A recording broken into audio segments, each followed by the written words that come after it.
You are now listening to Being Unboxed with Renee Ambush, formerly with the Flex Radio, and now with D.O.D Radio Network, Destiny Over Drama.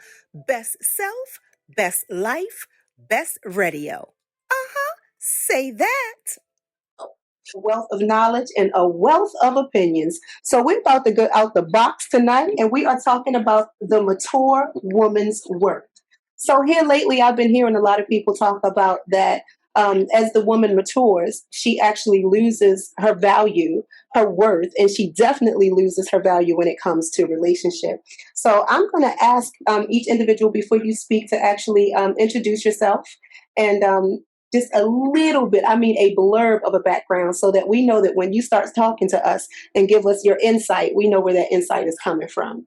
So what I'm going to ask you guys today, especially because we have guys here, this is part 2, and we definitely needed your testosterone in here because we had some questions that we needed you to answer. So the first question I wanted to know was, what do you equate a woman's worth with? Right? Because we're understanding that now we have this little thing going on that, mature women's value, or they are now, their worth devalues as they mature. So what are you equating a woman's value with? Y'all too quiet. That wasn't a real one. I would say you can equate a woman's value with her level of experience and her forthcoming to a certain situation, a broadened spectrum of ideas, or just all around how she just handles everything with grace. I mean, a woman's grace is more touched, like, because we know what she do when she's scorned, but we don't know how she do when she grace. I like that. So you equate grace with that maturity. I mean, with that worth. I like that. Come on, man, talk to me. It's Derek Brockman. I'm a bowler. I'm a parent of 2 grown children, and I live in Baltimore. I equate a woman's worth based on Proverbs 31. Okay, now, Eric, just to share, I mean, because everybody may not know about Proverbs 31. So do you want to give us a couple of... Yeah, I'll read it to you. Don't make it too long. Just it's only a few verses. Okay. So basically, it's dealing with the woman and her ability to maintain her home, maintain herself, and also maintain her surroundings. In a nutshell. Okay. That's not what we getting out here. We getting false advertisement out here. That's not what we getting out here. Let me ask a question. You talked about... Introduce yourself. Rev. Hey, Rev. Come on, Rev. You know better. Baltimore by way of Clearwater, Florida right now. Background, I'm an ordained minister, and I have some pastoral care and counseling in my background.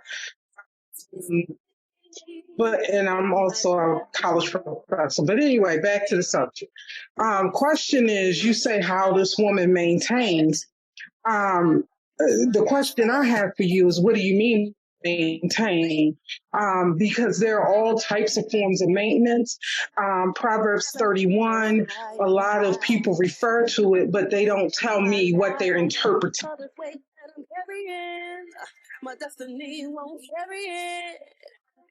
Eric, just before we open Tammy, if you just wanted to respond to Reverend Angela. Sure.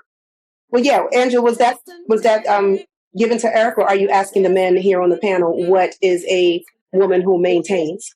I'm asking Eric kind of specifically, but I'm asking all the men because I saw head nodding when he talked about this Proverbs 31 woman and how she maintains the home and how she maintains things and how she maintains herself. I want to know, what's the crux to that? What do you mean maintain? Because 31 is self-explanatory. I mean, she said not to read it. She said not to read it, so I'm not going to read it. She limited your time. Well, my issue, my concern. We won't do that, Will. With the female is that they don't hold each other accountable, because they said because They come from the position of, that's not my problem. Who am I to tell that person what to do? So when you see a woman that you may know, and she's on the internet twerking or showing her, taking pictures of her behind and all that stuff, not an older, but a mature woman should step up and speak to that woman or that young lady and teach her. It's all about mature women teaching younger women how to carry themselves in a manner that is similar. That is Proverbs 31. The thing is that if mature women are so afraid or of stepping up and teaching young people because they don't want to hear their mouth, because they're going to talk back, they're going to sass them, they're going to say something. Who are you, you old biddy, or whatever? You know what I'm saying? The thing is, I'm not afraid. I'm gonna speak up. You know, I have nieces, nephews. I'm not afraid. I'm gonna speak the word.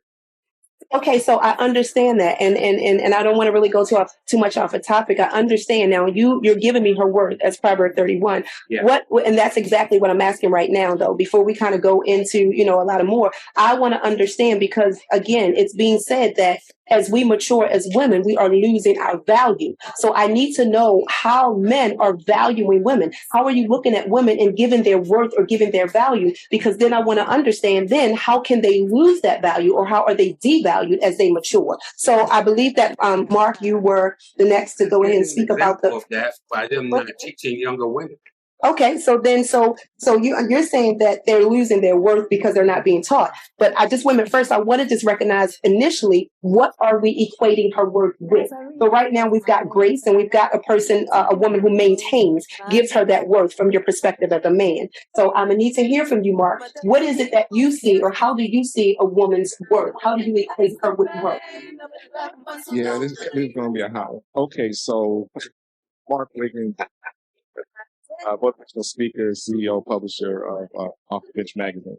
I think we look at worth as what someone is bringing to the table, and how they support and how they show up.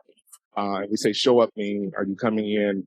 Are you infusing the room with your energy? Are you sucking your life out of the room? And so we have the ability to see people's worth by what they add. People judge us. We talk about value versus what you bring. So you have value that you add, but you're not taking away. But I think the underlying real question is that men don't understand what they are bringing to the table either. Here, Mark, yeah, because you get listen here, Mark. Go ahead. Don't come right back at it. I think That's that statement, because I actually like that one. But go ahead. right, because Getting off the subject, Mark. hold on, Pastor. Hold on. Getting off the subject. No, I'm not. I'm still in the lane, Pastor. Hold on. What I'm saying is, For women. what I'm trying to project is that we are trying to add something on someone. We aren't clear about who we are. It goes both ways. It does. It really If does. you have a low esteem value of yourself, then obviously you can't really judge something fairly. If you have a high esteem of yourself, when someone comes in, you have a better position to judge. So the question really is, back to your question, is not what we value women as their worth, but what is our worth? Question first. The other question is you. Absolutely. Go ahead. Thank you, Mr. Will. You look like you really have a lot to say. It's a lot going on in that facial expression. So talk to us. Will Jackson, still live in Baltimore, born and raised. That's kind of in my opinion, and what I've seen and dealt with as well, it's kind of a difficult, almost impossible question to truly answer. We can only give our responses to it because there's so many different things out here that women are doing, and at the same time, and I definitely applaud the ones like y'all on here now. Y'all doing y'all thing, y'all getting props. Doing what y'all do, but like that's the minority side. The majority side is the negative stuff that we see out here. Like my man earlier said, the twerking, the disrespectful of their elders, the fact that you can't really say anything constructive to when I say female, I mean all age. When I say a woman that's grown, girls is younger, but to females, you can't really say anything that you consider constructive without them receiving it in a criticizing way or some kind of negative. It's like just sitting around waiting for something to disagree with. Right. And I'm sorry, you can't really say, pretty much it's all judgment, you know, and the motto today, which I never understand, is don't judge me. If you didn't judge something, there will be no conversation, period, out here in the world. Everybody will be mute. Like my man said earlier, it's a mute type of thing. You can't say nothing without the defense kicking in. Do we have to call it judging, or actually, like you said, giving some criticism? Because judgment, That's what I'm saying.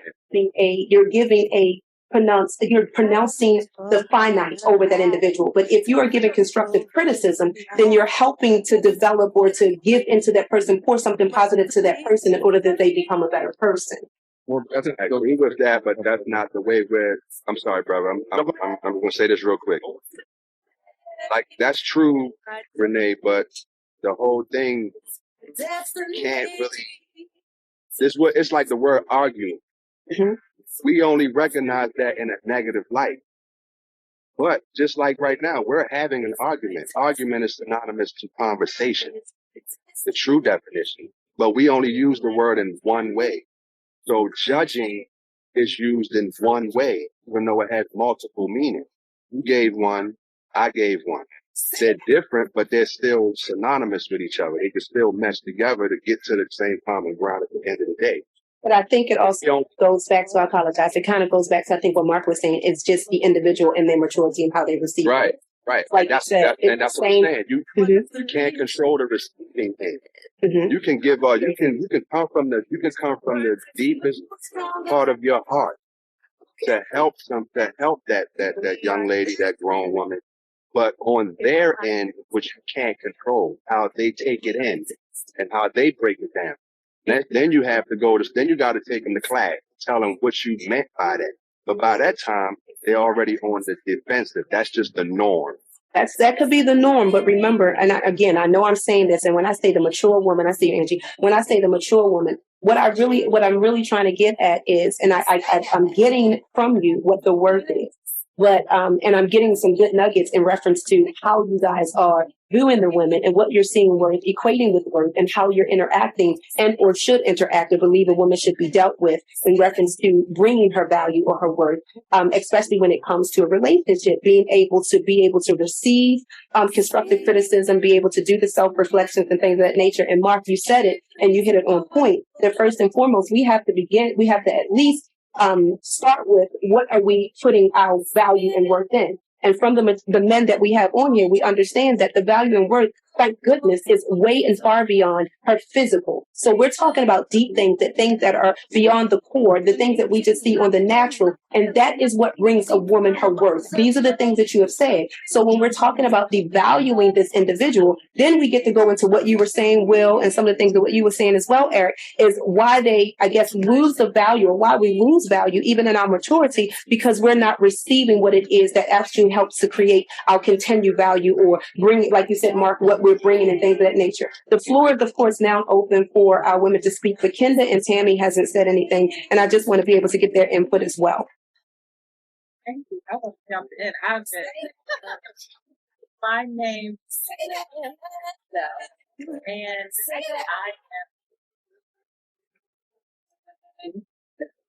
am. Speak up a little bit. I'm sorry. Okay, well, I talk like really, really loud. So Bring it. Okay. So I was trying to be nice and soft and feminine because I know sometimes men think that women talk really loud and we have a lot to say. I'm very loud, so just bring it. I'm very okay. loud. Okay. So I am a spiritual coach and I specialize in feminine power. So I'm very happy to be here. So thank you. And one of the things that I think that men don't want to look at is that their value and power lowered in the physical. So they sometimes will flip it on the woman. And I think that both of parties, as they age, are valuable. I hear a lot of people, not on here though, that talk about Black women, especially, are angry, but we don't talk about the bitter men. And I don't think that that's fair. Because oftentimes the men that say that the older women are not valuable or their value is low is usually based upon past hurt. And I think that goes back to what I think one of the brothers said in terms of who you are dating or you're seeing, because you are what and more attract. So if you are bringing That's a two-way street. no, it is. No, What do bitter men? Two-way street. That's what I want to. Yeah, I would like to know what a bitter man is. A bitter man? It comes from the Yeah, opposite. that. what is a bitter man? It is a man that is angry at his wife. It is a big at his baby mama. It is a man that still has mommy issues. It is a man that is mad First of all, that Mr. President, nah. See, that ain't no bitter man. Nah. Bitterness is an emotion. So are you saying that men have no emotions? Hold on. Okay. Men ain't bitter. Right. So men are not bitter. They're broken. Say that again, bro. Here, There you go. Go ahead. Being bitter with a female emotion. Because, I mean, women are broken as well. We don't want to get this into a finger pointing like. Listen. They not listening to the whole idea. That's what's wrong now. Have to listen to Brother each Harris other. was talking and they're trying to analyze the statement. He ain't finished. Brother Harris, Go ahead, Jay. Go ahead, Brother Harris. You go right on ahead. Go ahead and explain to us about broken men, the men who are not bitter but broken. Talk to us. We're broken because for us, our value is what we put in our repairs. Did you say your value is what you put in your repairs? Yes, because we're broken. Because what we repair from being broken with a female, with a woman, whether her maturity is high or low, we learn to grow through what we grow through. And in that growing through, we take ourselves from being a man that is broken to where we can achieve certain levels of understanding. That way we know not to touch that hot stove ever again. We can feel the lukewarm. We can feel the heat off. So when we feel that something is going wrong, may not go this way, or have a certain direction where the storm may be over the horizon, we can't see it from the water, but we know that the waves inside is a little high. Something is coming. So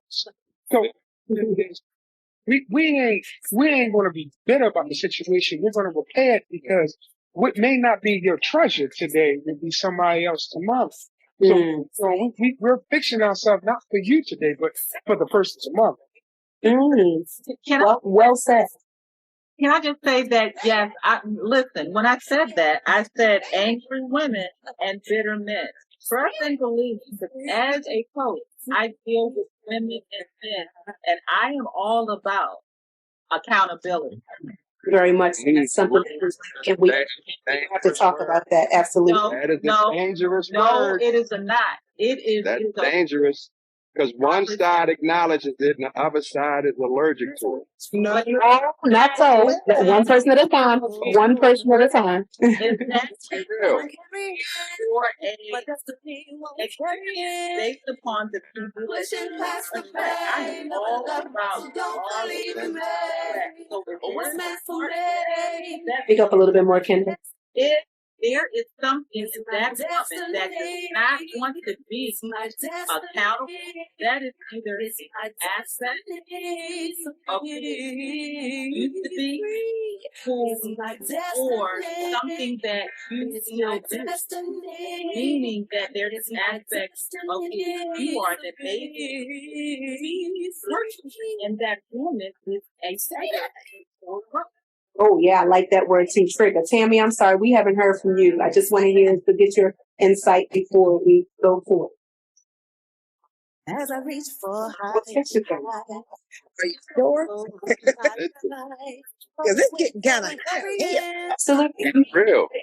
And that's what we need. This is out the box. Listen, in all honesty, say what it is that you have to say, because at the end of this, what this is going to do is help other people to understand relationships. And that's what we need in our community and it's in our culture. And that's what I'm fighting for. I'm fighting for us to have productive relationships where we deal with the real, that we start going to the inner selves and really digging in the concepts and the things that we need in order that we are whole, in order to be what we need for somebody else. Because right now, like you said, broken, bitter, angry, all that stuff, that's what's going out there. And that's what's bringing forth the perception. And that's what's keeping us together instead of keeping us apart instead of bringing us together.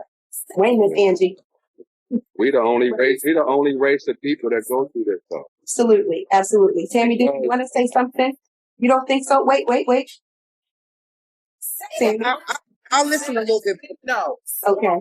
He said, no, I know women from Great Britain, Australia, Ireland, and the United States, and it is not a Black or African American. It's trust and believe there are quote unquote broken white men or broken white women that do not like to be accountable. Please love us enough to not say that we are the only people that haven't relationship problems. Absolutely. I'm going to say we are the ones that are more prevalent to say that we have our problems, because ours are more in the limelight. And I'm going to say this, even though even though, I'm concerned for all people right now, honestly, as I'm learning more about myself, I'm concerned about our people. And, be it as it may, other cultures and other people having this situation, I need for us, you know what I mean? While we're losing our men, while our women are twerking, I need us to get back to a place where we are in position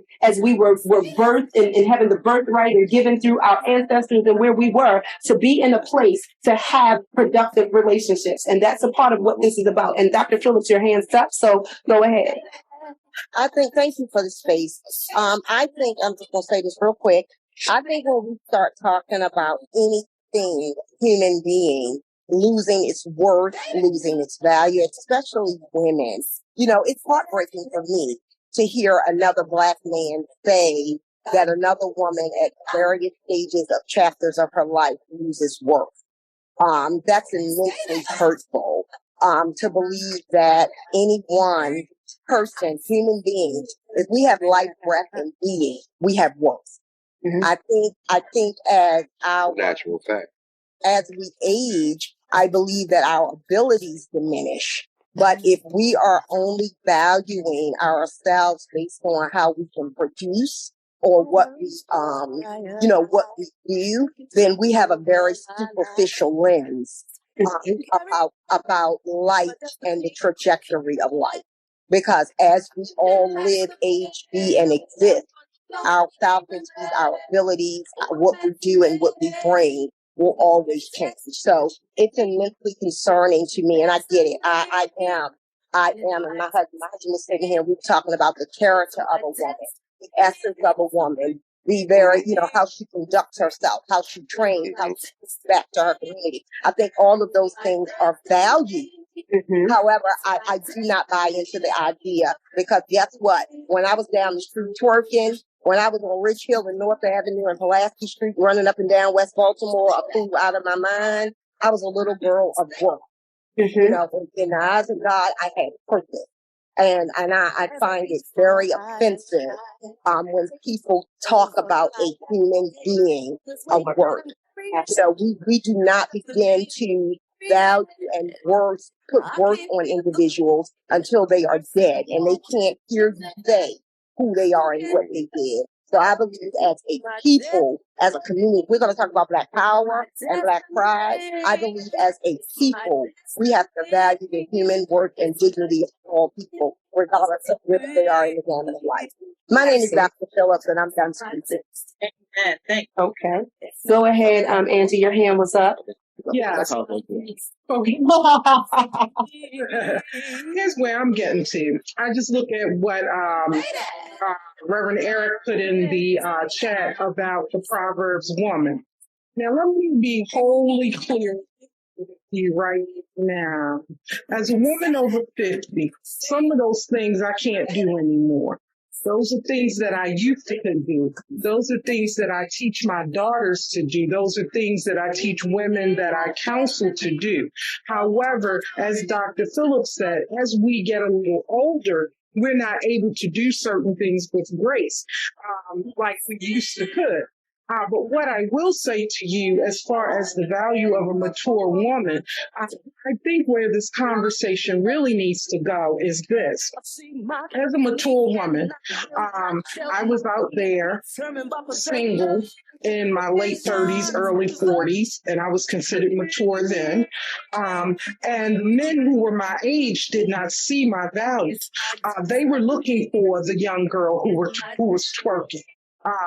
They're in their 40s and they're looking at the little 20 something, 30 something who's still out there twerking and shaking her behind.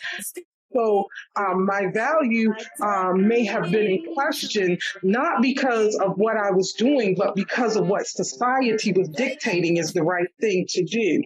But what I will say to you is this, as a woman over 50 who's aging gracefully, I find myself being hit on by more men who are under the age of 40 now than I did when I was in that age group.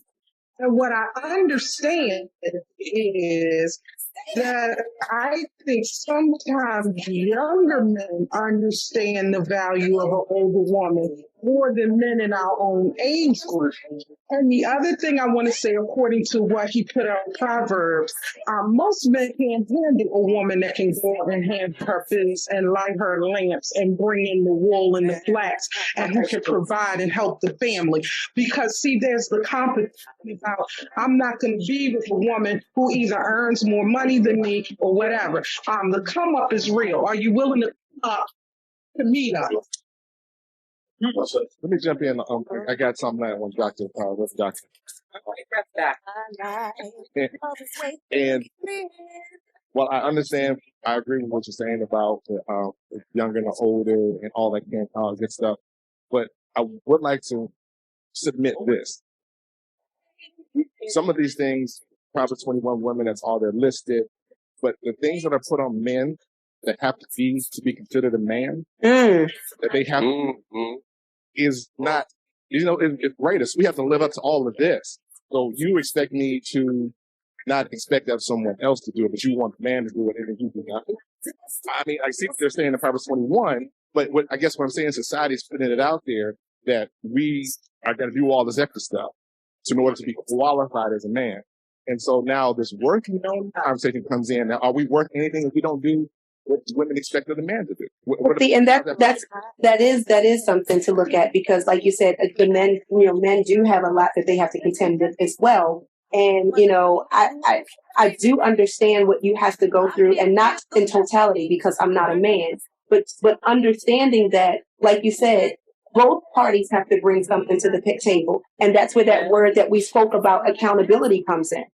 That's when we have to start talking about both persons doing, self-analysis, self-analyzation, dealing with the triggers and things of nature that they need to do to be able to be productive in a relationship. So even though, we're talking about the value of a women, I do understand that with what you have to bring, that we should not equate your worth with what it is that you bring financially or what you bring as far as providing, but that we have to look. That's what's going on. Exactly.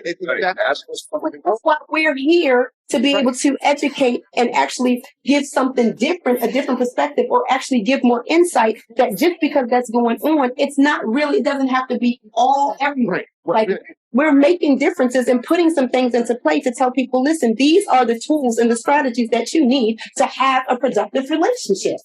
And Sister, I 100% you, and I see you, Reverend your hand raised. Let me drop this. I think the word I want to insert is acceptance. Mm-hmm. Good word. Good word. And we'll accept who we are. Come on. I cannot accept who you are. And that's where the problem comes in. I won't receive you as you are. I'm gonna try to come change you. You're gonna be this woman, you're gonna be that woman, you're gonna be this man. I'm gonna accept you as you are. Absolutely. Right? You deal with me, I'm probably gonna cuss you out every once in a while and drink some liquor, and I'm gonna go play. What you gonna get? right? Does that make me anything less? Does it make me anything less? But I No, can it does not. and accept who you are, then we can begin to work together and be accountable. I can't be accountable to you if I want to accept myself. And I like that, Mark. Mark talks about acceptance. What happens if preference says, I don't accept this, right? To me, that does not say that an individual lose their worth. It just says that my preference is not this individual, right? You don't match. And I think one of the things as a mature person that I had to deal with is that when there was rejection from someone, I took that joint person, like, what's wrong with me? I'm dying. I must not be any good. And so if you just didn't match, it's okay. Mm-hmm. Okay. Instead of trying to make something fit that doesn't fit, then we just move on. It's probably our best to move on and become a better individual, to your point, sister.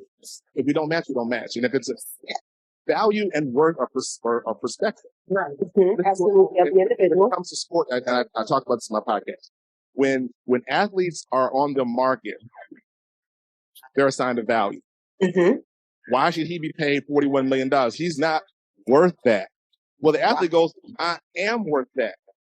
And so now the discussion is, will I accept what you put on me as a value, or I'll maintain my level of my worth? So it is a matter of perspective and the way you put the word out there. It's how I see it. Your value could be here or could be down here, but my worth is internal. You can't say worth is what I believe I'm worth. And until we accept that, we're going to have these continual problems of giving ourselves up or sacrificing to fit into far, to be submissive. I get that. Then we're going to over submit and then we're going to be mad and angry. I'm done talking. Thank you, Mark. And a lot of, like you said, a lot of good points in that. Like, you have to recognize, and that was something that you just said. You recognize the trigger for yourself and understanding that this person, even though the person wasn't your problem, but that this person triggered something in you, even though in the whole scope of things, it just wasn't the person for you. So it wasn't that it was a bad person or the wrong person. It was just not the person for you. And I think that's something else that we have to focus on in these relationships. Like you said, you have to understand what you're willing and able to accept when you're dealing with a relationship. You have to know what is your triggers, what is your level, what is your way of understanding or operating, in order that you know what it is or who is the best person for you. And that if it's not that person that's for you, that it doesn't mean that it's something wrong with you or the other person. I'm gonna need you to fix your face, Jonathan, but go ahead, Andrew. My face is a little disturbed right now because I got a whole new perspective right now. And I'm listening to all this, and I'm like, what? You know, the problem is, feel like we forgot to get back to basics. Okay. And wait a minute. I'm gonna let Andrew, because that's really where I want to go, because I want to understand this traditional relationship and understanding basics, so we can then go ahead and build on that as well. So let me come back to you in just a second. You ain't gonna look like that. Keep on sneaking out and hold your mirror. I yield to the young lady. Okay, Jonathan, go. Okay, there you go, because that's exactly where I was getting ready to go. Go ahead. Let's get back to basics and understand the relationship. So like women today, you got to get back to basics. You know, I'm not trying to throw the biblical aspect out of here, but I'm gonna just say this for those who understand where I'm coming from. Y'all were made out there. So that ain't calling our body to protect our heart and soul. Absolutely. When the last time y'all protected? Wait a minute now. Wait. Where's the last time y'all protected them? And then on top of that, don't forget, we already got trials and tribulations. We've already told us going to be ahead of us. Well, see, understanding this woman with worth, this mature woman, she's protecting. But go ahead, I do apologize for interjecting. A lot of women always say what their worth is, but you'd be surprised what scale you put. You said what? You'd be surprised what scale you put it on. See, if you put your worth on a scale of life, sometimes that don't always balance out. But when you put your scale on experiences, different situations, things you crawled out of, you climbed out of, you cried out of, you killed out of, you removed yourself so you would never come back again, you'd be surprised and pretty. You know what I'm saying? How is it that, earlier today we talked about bitter women. Bitter women get better. Absolutely. Wow. Now I mean they got wiser. Bitter women get better. If they may not get wiser, that don't mean they can't get worse again. So my thing is, when you meet a woman today and you find out if you're a match or not, if you want to be courted or not, it's the level of understanding for me. Because because I go into a deep level and I begin to understand how you do. I know if you're good for me, or you bad.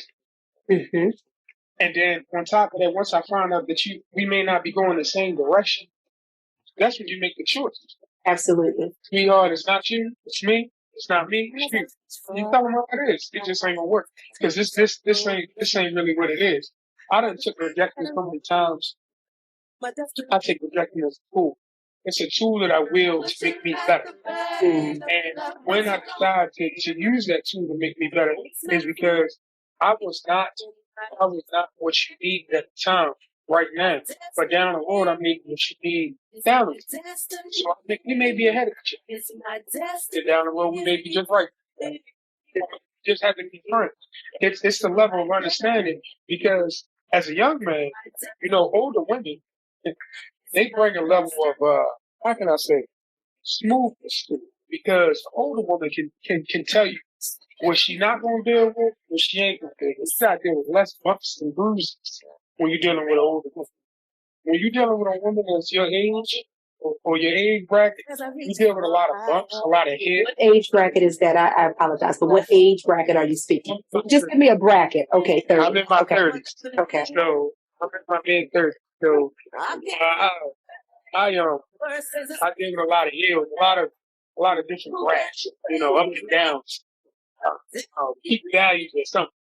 So it's the level of when you understand the deep thing when it comes to deep skill.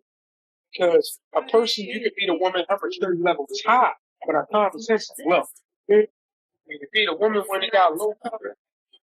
Her work is up there. Now you got to think about her purpose. Because okay. she's not living out her purpose now. She's just out here running amok.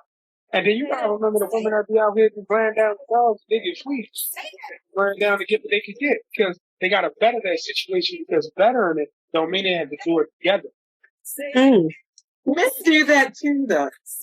Well, that's why I would rather. But that's not the topic tonight. But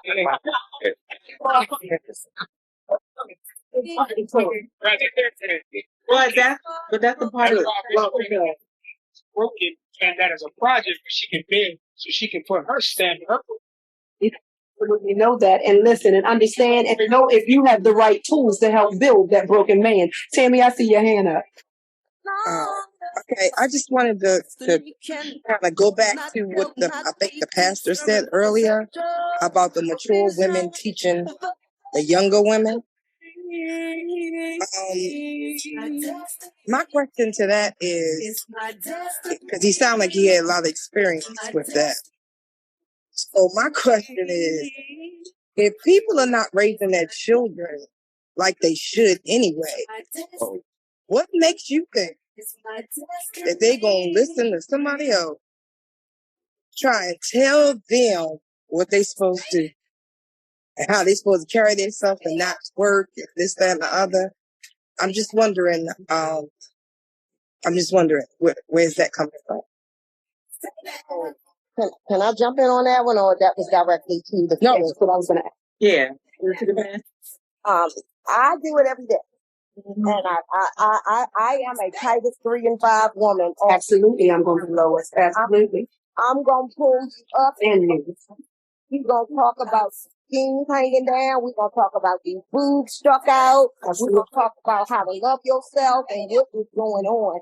And I thank God, again, it's my gift, right? I have a gift for people, but it's also my education and my training of how I approach people. But by the grace of God, I've approached some of the most roguish folks down in the hood with some conversation that they may have hurt their mama out over. But by I am a villager. It was some woman that loved me to life when I was dirty. And I am intentional about it. So I do believe, regardless of how that tree, who planted that seed, I think we all have duty and power and capability. Who said some plant, some water, and God gives the increase. And I have to say to that, Dr. Phillips, you're absolutely right. And even though we're talking about the word and we're getting the men's perspective, I'm very, I would say, kind of hard on sisters because we do have to be in a position that we, first of all, know ourselves and then actually link with each other in order that we are supporting the men. There's no way that we can ask them, we can kick them at their shins and tell them to run real fast. And if anything, we are to be their peace. So all the world has beat them up and everything like that. They don't go home. Yeah. We got issues and challenges because we haven't dealt with ourselves. So it is our responsibility to talk to the young women and tell them what's going on with them. And yeah, you might get feedback. You may get mouth because I was one of the mouthy people. But look at how I turned out. Somebody had to plant the seed and somebody had to care enough or show me that they cared enough about me to tell me about me so that I can get into a position and do the very same thing. And I understand that we have a problem sometimes as women with the word submission. But if we only understand what Brother Jonathan was talking about, saying how we are the strength, how we are the rib, we have to understand our strength and what to do with it. And if we don't know what to do with ourselves, like Brother Mark said, then we're not going to be able to know what to do with the man that comes to us. So we're going to have to hold each other accountable as well so that we can start upholding the leader in the position that he's been given, but in the authority that we've been given as well. Reverend Andrew, go ahead. Can I say something? Check this out. Where we at? Who's talking? I have Mel's voice said, "Can I say something?" And then Oh, that was me. I wanted to say something. But I'm a gentleman, ladies first. Yes, we. Make all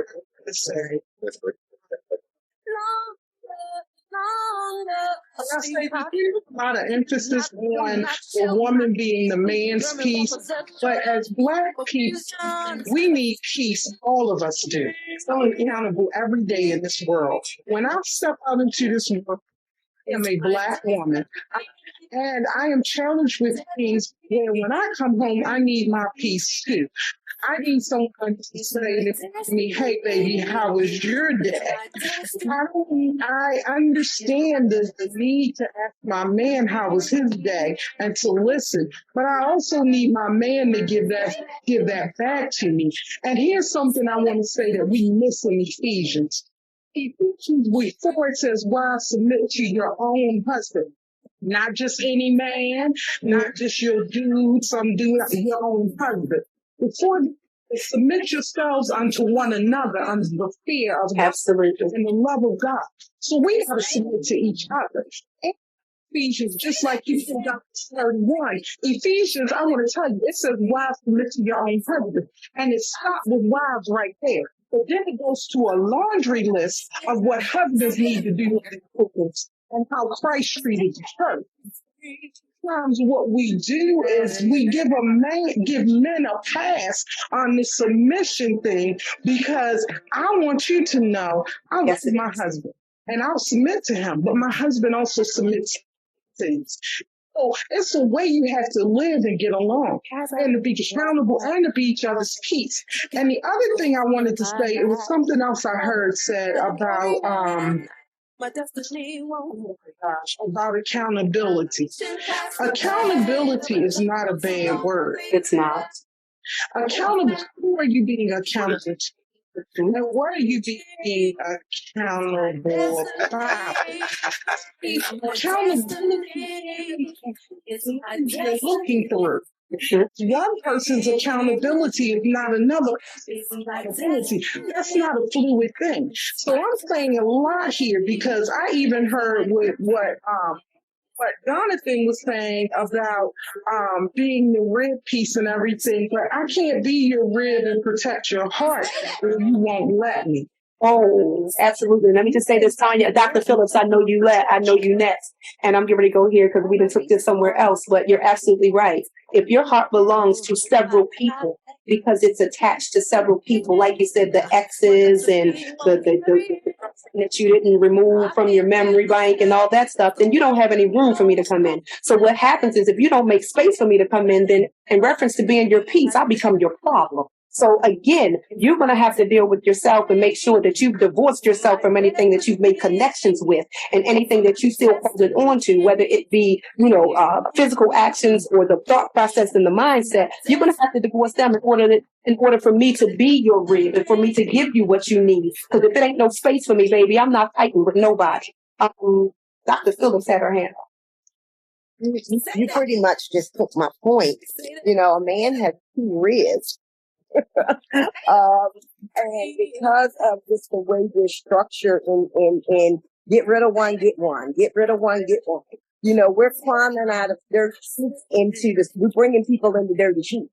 So if we aren't taking time to heal, let's heal. I don't even want healing. I want people. Uh-oh. Wait a minute, Eric, you had your hand up. So we get to Dr. Phillips back. Yes.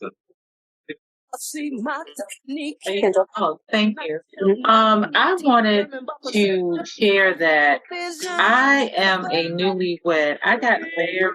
Congratulations. But I am a unicorn. I got married after 40 for the first time when I was almost 50. And one of the reasons why I was able to marry was because, like I was talking about, accountability of seeing why my past partnerships were not successful. And my husband understands that I have to submit to him, but he also submits to me because we love each other and we are building something. That's it. That's it right there. You can build. So any partnership should have a goal to look good and your credit tight. Those are important.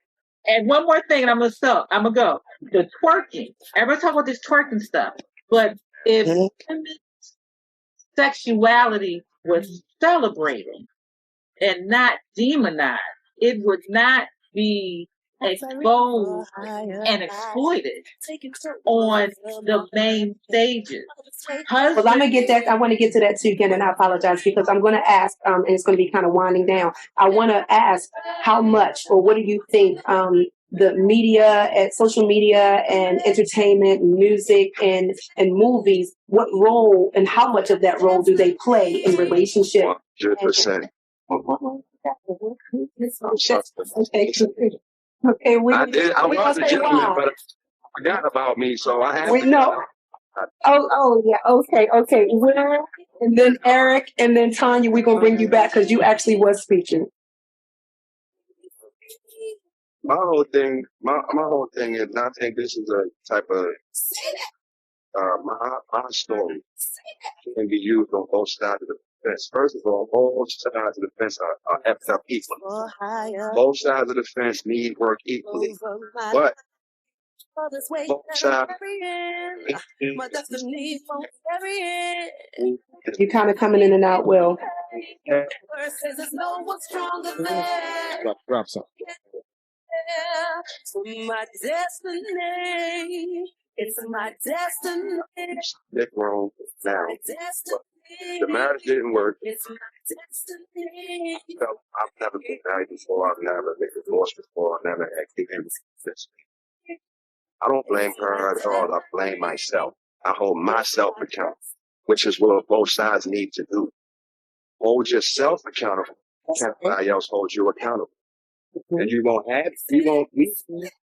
have these attitudes and defensive responses or reflexes when someone else holds you accountable or attempts to hold you accountable. I ended up homeless. I'm not talking technically homeless where you under somebody else.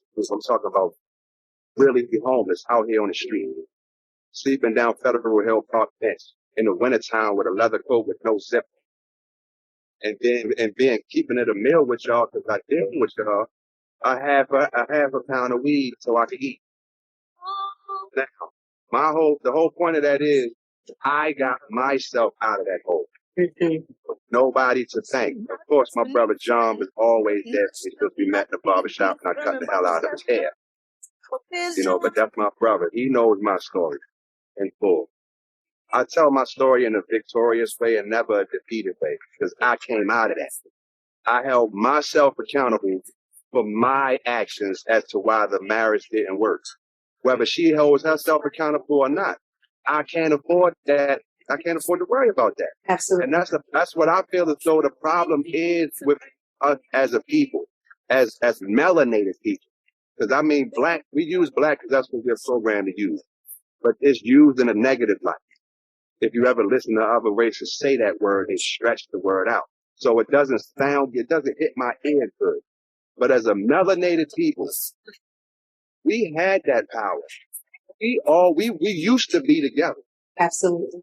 We chose each other. But somewhere down the line, the man stepped in and gave an offer. And it was accepted. And that's the part that's not going to get acknowledged. And if you don't know what that is, the welfare system. Oh, absolutely. I understood. The man could not be in the house. So now we're talking the switch around the 70s. Absolutely. Did he leave? Okay. Okay. They chose. Can y'all hear me? Mm-hmm. Can y'all hear me?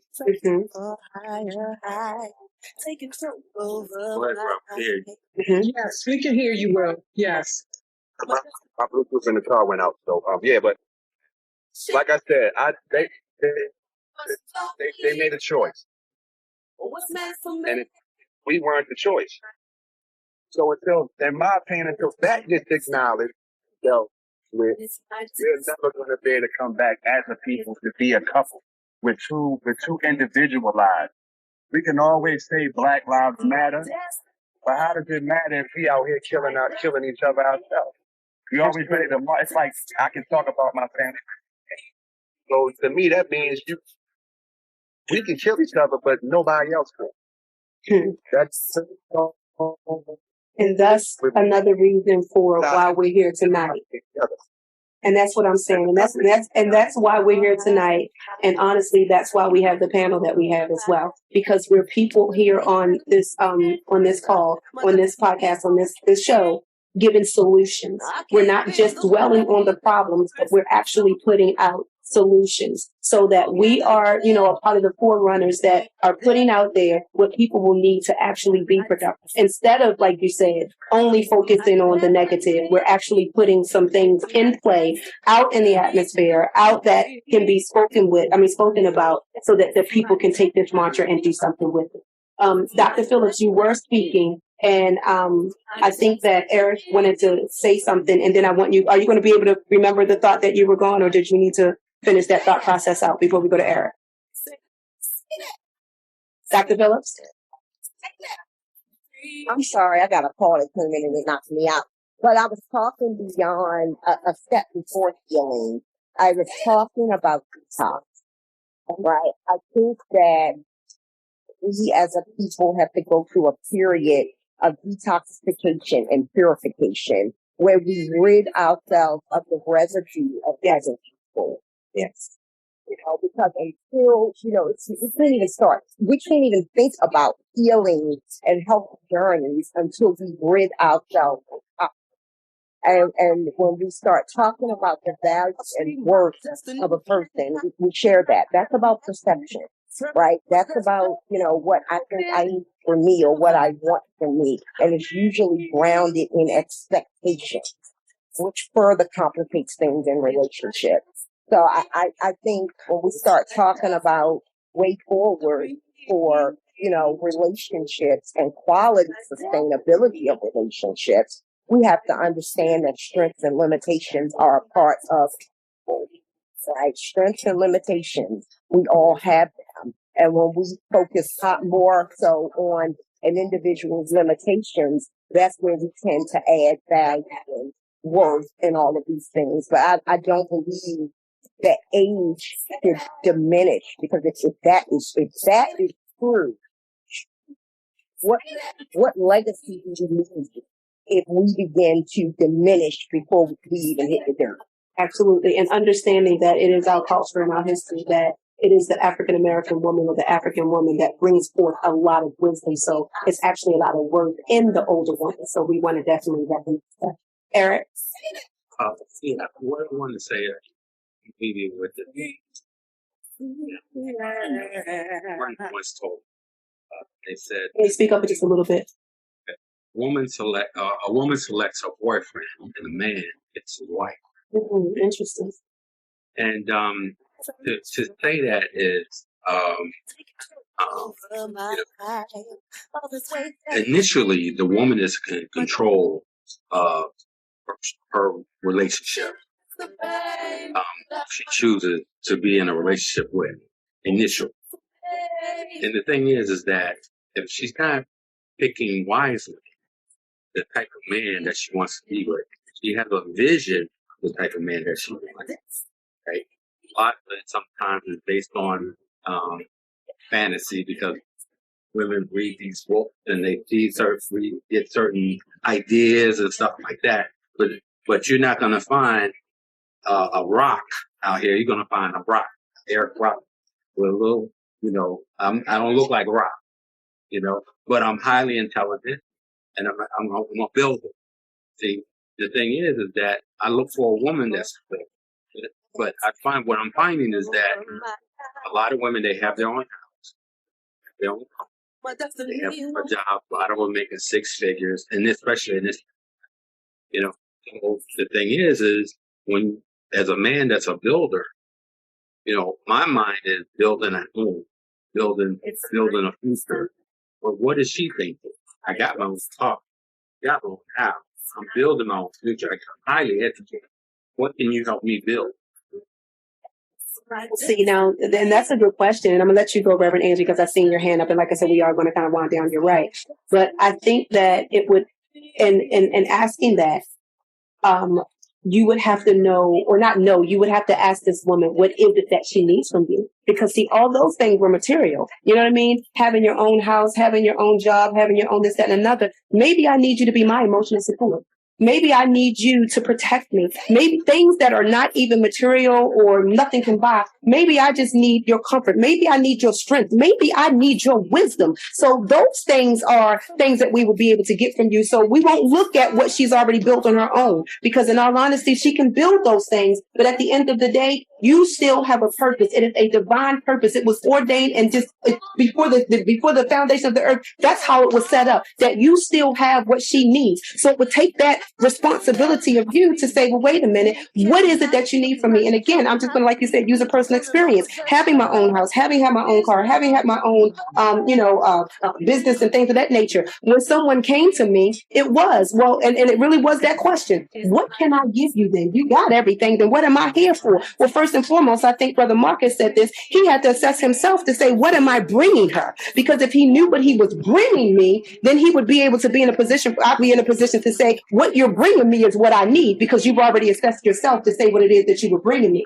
Now, if he wasn't aware of what he was bringing me, he could then ask me, like I said, what is it that she needs? I needed this man to be my emotional support, to be there for me, to comfort me, to protect me in areas that I didn't know spiritually I needed to be covered in. You understand what I'm saying? So it wasn't about what I had. It was about who you was and what you were bringing as yourself. And I think we talked about that earlier too. You avoid. We all talked for an hour and a half. We avoided that is the physical aspect. Mm-hmm. That I'll use my own personal experience. When I go out on a date, I purposely say I'm looking for a wife. Mm-hmm. That's good stuff. We wind up in bed. I said I'm not looking for a sexual partner. Well, you ain't got to go though, right? You do have to wind up in bed. No, example. Understand? I'm not looking for a sexual partner. I'm looking for a wife. Get to know me first. Absolutely. And that's on both sides. That's the accountability part that comes in that's lacking in the relationship building. Because if you're a woman that you have your own house, car, make your own money, and you haven't dated a man in 5 or 10 years because you've been building, and then a man comes along and you allow him into your space, and you make a decision to have sex with that man, and the next thing you know, real man comes out. You didn't take the time to get to know the person. You didn't take the time to get to know his family. You didn't take the time to get to know his background. So before you jumped in bed, and we all know that when you have, it's a spiritual connection. When you have sex, it's a connection. So take the time And turn the spirits. know his children, whatever, know his background before you make a decision as to whether you want to sleep with this man. Then you're making a sound decision, and you're holding yourself accountable. You know, if you do this and the man doesn't want to decide if he want to leave, then what have you lost but time? That's all. I'm sorry about okay, I just want to share this, that everything you guys are talking about in terms of building. So I got married when it's been 3 years. I'm 50. I'll be 51 this year. So I get married when I was 48. 48. Okay. I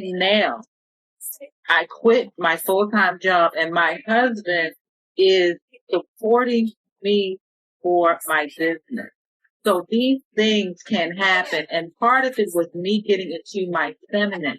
And when I say submitting, okay, it's not just because he is the man, but because he is my covering. And I submitted, the masculine in me had submitted to his excellence so that my feminine can come forth and I can be in the Proverbs 31 woman that is home and building the home and building her business. I'm not just home cooking. I'm building an empire so that my husband can. I'm building the money so that he can then He's going to go out and sell that tapestry. Go ahead, baby. Be an entrepreneur. So it is possible, but that's what I was talking about with that accountability thing. I had to be accountable that I had been operating in this false feminine, trying to be a man in drag. Mm-hmm. Come on now, and I love it. I love it. To put her masculinity to the side. Being a woman in drag. Come on. All right, Reverend Angie, and then we're going to just kind of wrap this up with some final statements about this whole relationship and work. And I really, again, I want to thank the guest that I have here tonight. You guys have been a wealth of knowledge and information and encouragement and positivity, and dropping a lot of jewels for the wisdom that our younger folk and every other folk would need to be able to receive and have a productive relationship. Go ahead, Reverend Angie. I just want to get back to what Brother Ed Brockton said when he talked about the sexual relationship, and also Dr. Phillips even alluded to this as well. What we forget is that when we have sex with someone, we create a soul tie with that person. We create a blood covenant. And when we create that soul tie and that blood covenant outside of marriage, we then have to heal from the soul ties. We have to get rid of some of the spirits that we allow upon ourselves, be we male or female. Because when you have sex with someone, you open yourself up to receive the spirits that are with them, whether positive or negative. And you've got to begin to cleanse yourself to be ready. And the other thing I will say this too, is sometimes we put, don't get me wrong, y'all, and don't crucify me. Sex is very important. Sex is very important.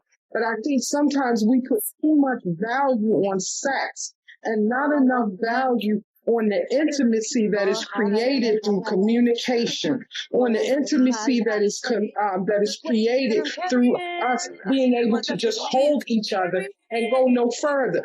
We cancel out the importance of intimacy. Intimacy is more than just laying in the bed doing it. Absolutely is. It's about how my mind connects to your mind, how my spirit connects to your spirit. Call it energy, call it what you want, but how we connect and beyond the physical. connect more than just on the physical. And I think what it is as a mature woman, I've come to a point in my life where I should be attracted to a man because I've learned that there's more value in my spiritualness, in my mentalness, than there is in my bodiness. And don't get me wrong, I love every bit of all of this that I got. And I think it's sexy, but I also know that my mind is sexy. We better say that here. Listen, I'm all into mind gasms. Let's talk about it. Absolutely. Regardless of what you may think. Because, see, I got a husband that loves every bit of this. Okay. I do want to say this, Reverend Angie, is that from what you were saying, you're right. There's a whole lot of married single people out here because they don't know that they're actually still attached to other souls. You're absolutely right. Those souls that they had sex with before they got married. That they did not divorce. Clean themselves up. They can't even enjoy what they have in the marriage arena, not alone in the marriage bed. And sometimes we jump into this, I'm gonna live with you, I'm gonna do all of these things with you, because it's for prepare for marriage. But that don't prepare you for marriage. I done seen too many marriages fail after the whole living together scenario. What prepares you for marriage is how well you're willing to submit to one another and how well you're willing to get to know each other mentally, spiritually, and then physically, or mentally, emotionally, spiritually, and then physically. That we have got to know our own values, sister. Absolutely. Okay. Telling you, at 53 years old, I'm a queen. I'm beautiful. I'm all that in a bag of chips, even if don't nobody else think it. Because I have grown through some stuff. Yeah, absolutely. As Jonathan said, I had to grow through what I went through. And so I've grown through a lot. So I have a lot to bring to the table. And yes, I will pull up a young woman and a young man. Please, because it's important. It takes a village, y'all. And I have a saying, I don't mind spanking other people's children. I'll say it in a minute. Not that I'm going to physically spank you, but I don't mind talking to you. And I'm going to do it from a place of love and respect and not a place of I want to tear you down. So that's why I'm hard on it. Know your worth, know your value. Sisters, y'all all beautiful. We're all beautiful. Brothers, y'all are beautiful. And I thank y'all for your comments and everything. Absolutely. Thank you, Reverend Angie. And Kendra, we're going to give you your last words as well. Oh, thank you. I just want to say thank you so much for having us. And I just want to say that when it comes to a woman, a mature woman's value, if she has learned from her story and Yes. she has learned that she can submit, that her masculine can submit to that man's masculine, you got magic. I am a testimony. I'm a testimony. I'm telling you, life is good after 40 and even after 50. It can happen. Absolutely. Congratulations again and such inspiring. And I thank you for telling your age and like you said for the first time. So the older person who's never been married, you still can do so. Like you said, you just dropped a nugget on it. You're never too old. All right. Brother Eric.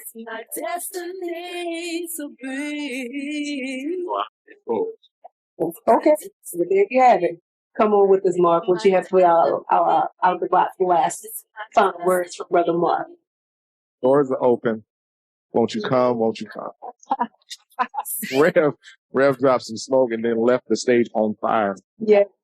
I'm clapping to all of that and thank you for the knowledge. I'm listening, absorbing from everyone because that's what it's taking for all of us to be the mature person that we ought to be. Maturity says that you listen and talk less and listen more, right? And then you impart wisdom on others. And so stop talking, hear the person. Renee, you said a couple things. I've been taking notes. And you talked about the woman who spoke to you along the way. What I want to submit to everyone else out here is that cycle has to continue.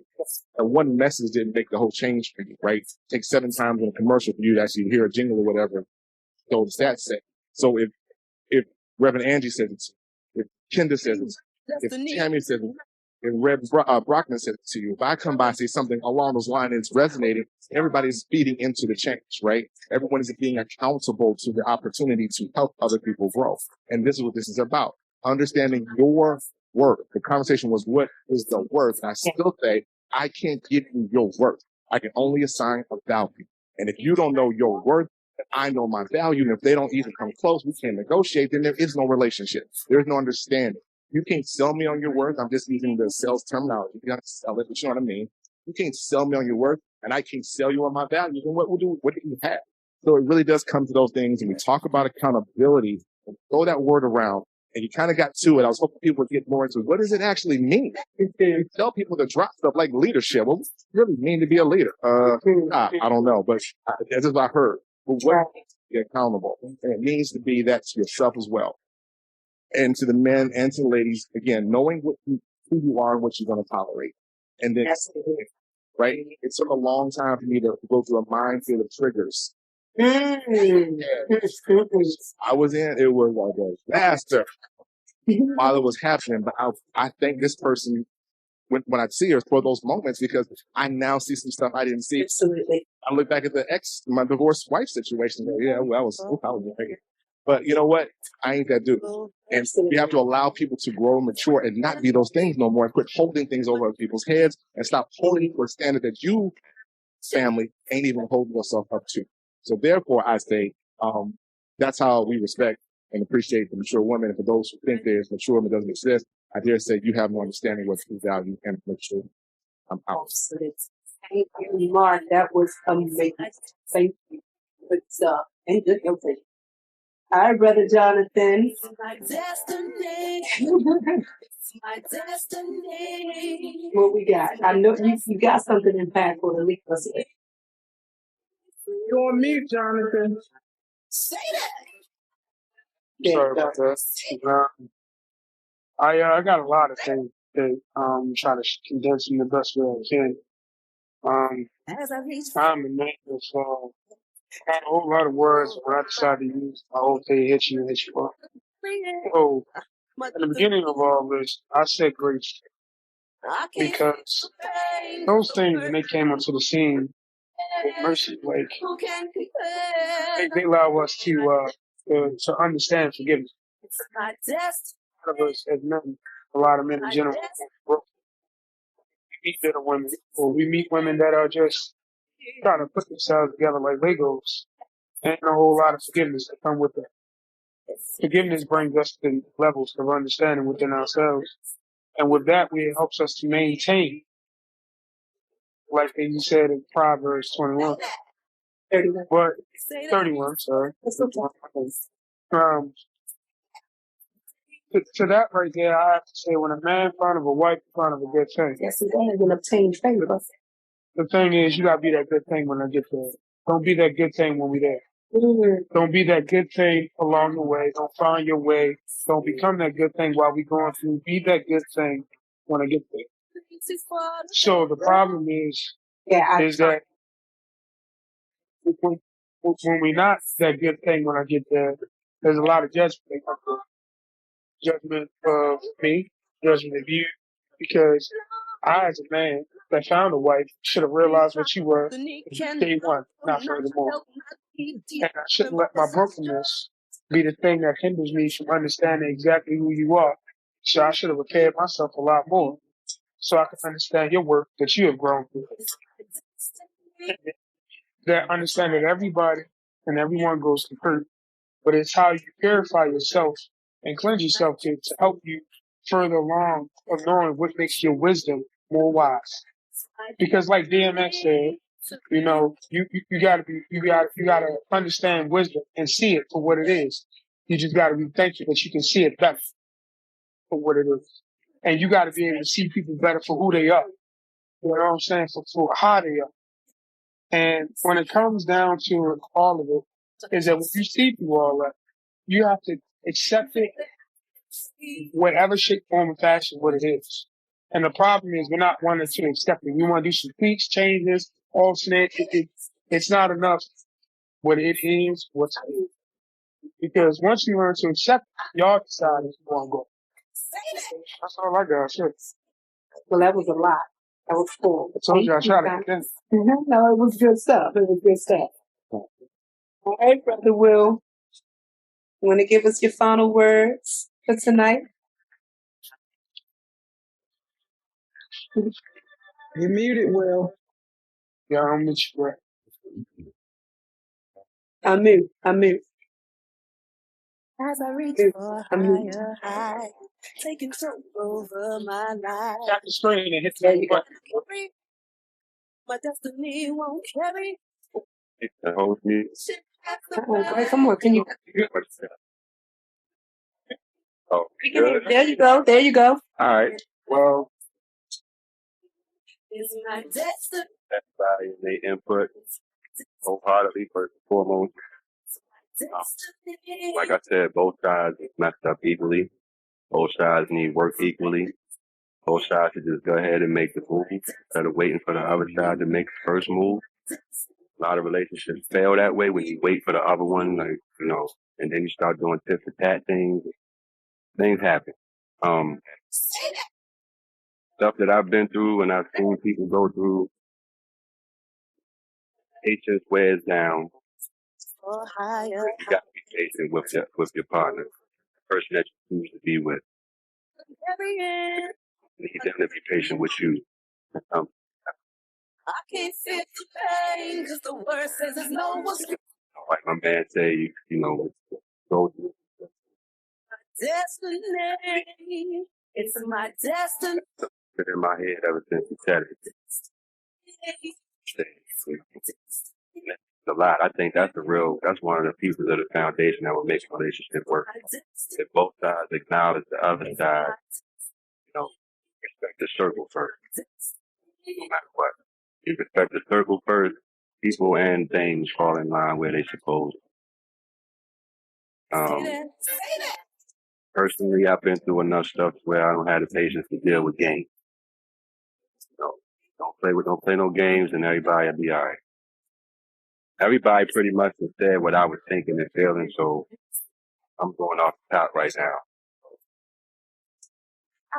It's easy. Like, to me, life don't need our help in being difficult. That's something we do. We add all that extra stuff because of what we want individually first. So learn to be a partner and be a team player.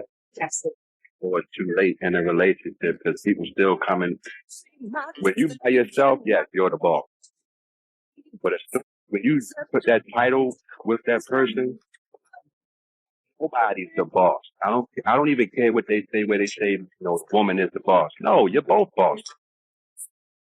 You're business partners now. It's time to handle business as far as your heart is concerned, as far as the relationship is concerned, as far as the house and the kids and the bills and all that. Everything is 100, 100. Don't come halfway because you don't want me to come halfway. That's why I said the circle has to be respected first, which what goes around comes around. What you put in the circle is guaranteed to come back to you. So, in my opinion, don't wait for your partner to make the move. Like a lot of the ladies on here said, they submit to their husbands submit to them. That's how it's supposed to be. You know, nobody is the one that's the single boss, team player. You go with the better decision no matter who makes it. Absolutely. The man don't always have the better idea. So how can he always have the final say? That's the dictatorship. You're in a relationship, not a dictatorship or dictatorship. You're in a relationship, and you're supposed to relate to each other. Know when to pass the damn baton. First, do the leg work, and when they start to, when it's their time to give it to you, you better be in place to take it. I'm hard on myself, so I'm gonna be extra hard on whoever I'm with, and they better be the same way, or we're not gonna work. My math is simple. It's basic mathematics. To me, everything is mathematics. Like me and John used to say, everything is kung fu in the movie, like Karate Kid. No, everything is mathematics. The numbers don't add up. Questions are formed. Just everybody do what they're supposed to do when they're supposed to do it. my destiny to be. All right. Well, thank you, Brother Williams. All right. Thank you for Destiny. Thank you for we up on. Okay. You are so welcome. Thank you. Have about 5 minutes. Absolutely. And listen, I'm paired. Did want to say Wait a minute, let me just go ahead and get the rest of them in. Go ahead, Tammy. I'd like to thank everybody for their comments. It's been a wonderful conversation. It just looks like we have work to do. That's all. And I agree with see what everybody said. I just pray that the lines of communication stay open, and that we just keep on learning and growing together. You know, put an end to all the fight. Let's work it out. Let's grow together. Let's do this together. Thank you, Tammy. Thank you for being with us tonight. Dr. Phillips. I was just sitting here reading, and I think I didn't ask it. And thank you, honey, for being here. My husband's been quiet for a long of the night. Thank you, husband. Well, I was meeting and we were talking, and I've been with this same dude for 30 years. And there has been a lot of growth and maturity and healing. And, I'll just not platform our testimony, but we both were sitting here and he started talking about 1 Corinthians 13. What love is. That's absolutely. It suffers long. It endures all things. It hopes all things. It believes. And I think, we can move, we know there are all types of love, romantic love, agape love. But if we can just make love our foundation, that signifies what? Thank you, sisters. I'm with Dr. Phillips. And in addition to that, and Brother Eric, I haven't forgotten, it's funny because next week's topic is talking about love. And as we talk about relationships, when we talk about understanding what real love is, we're going to have to talk about, and it's going to be crazy, how we can still have love for the relationships that we're no longer in, but not be connected to them. Because when we understand what love is and understand that it's not a feeling and that you can fall in love, that if you genuinely love a person, you never stop loving that person. So we're going to start talking about that and those relationships to bring brokenness and healing to exes and things of that nature so that we can understand love. Okay, Eric. I thank you for having it. Very insightful. I think very valuable. Thank you. Thing is, My destiny won't carry in. take away from here. I can't feel the pain. The word says there's no one stronger than who can compare to my destiny. It's my destiny. It's my destiny. It's my destiny to be. It's my destiny. It's my destiny. It's my destiny. And make a difference because, a drop in a pond makes a ripple effect. So I think that's going to make a ripple effect. This continue to do work that you're doing. I truly appreciate that. In fact, I appreciate all of you guys being here tonight. Again, I've said it throughout this podcast or throughout this that you have brought such a wealth of information. You've brought authenticity.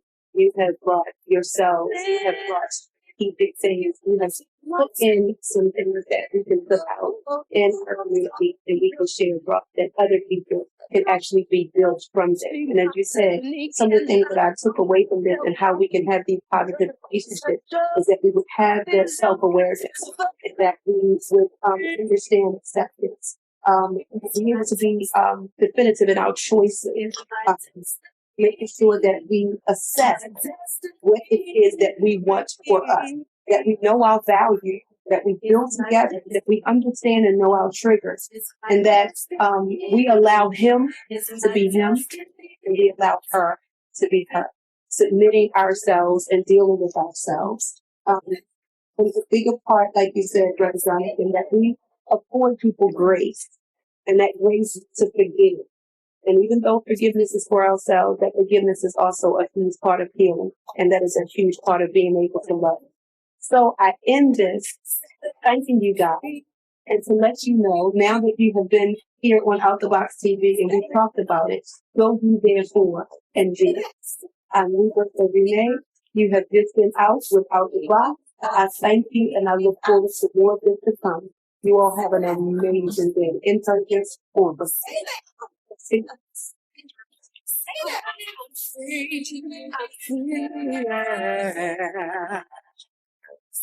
Thank you guys. It's so welcome.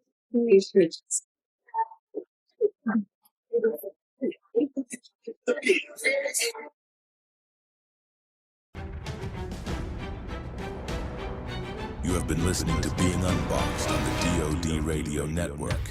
Best self, best life, best radio.